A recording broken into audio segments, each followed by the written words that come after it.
ایران نے متاثرین جنگ کے لیے کوئی خیمہ بستی نہیں بنائی بلکہ متاثرین کو خیموں کے بجائے ہوٹلز میں بسا دیا گیا۔ جنگ کے 54 روز گزرنے کے باوجود ایران میں کوئی پناہ گزین کیمپ نہیں۔ ایرانی حکومت نے بے گھر ایرانیوں کو بے آسرا چھوڑنے کے بجائے ہوٹلز اور سرکاری ولاز میں منتقل کر دیا، جہاں ان کو انتہائی عزت اور وقار کے ساتھ گرم پانی، خوراک سمیت تمام سہولیات دی گئی ہیں۔ ایران نے متاثرین جنگ کے لیے کوئی خیمہ بستی نہیں بنائی بلکہ متاثرین کو خیموں کے بجائے ہوٹلز میں بسا دیا گیا۔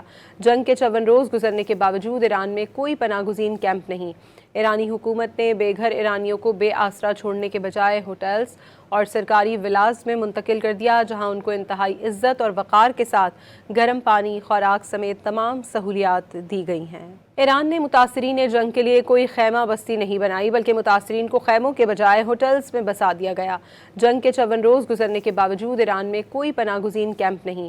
ایرانی حکومت نے بے گھر ایرانیوں کو بے آسرا چھوڑنے کے بجائے ہوٹلز اور سرکاری ولاز میں منتقل کر دیا، جہاں ان کو انتہائی عزت اور وقار کے ساتھ گرم پانی، خوراک سمیت تمام سہولیات دی گئی ہیں۔ ایران نے متاثرین جنگ کے لیے کوئی خیمہ بستی نہیں بنائی بلکہ متاثرین کو خیموں کے بجائے ہوٹلز میں بسا دیا گیا۔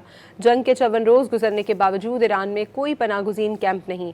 ایرانی حکومت نے بے گھر ایرانیوں کو بے آسرا چھوڑنے کے بجائے ہوٹلز اور سرکاری ولاز میں منتقل کر دیا، جہاں ان کو انتہائی عزت اور وقار کے ساتھ گرم پانی، خوراک سمیت تمام سہولیات دی گئی ہیں۔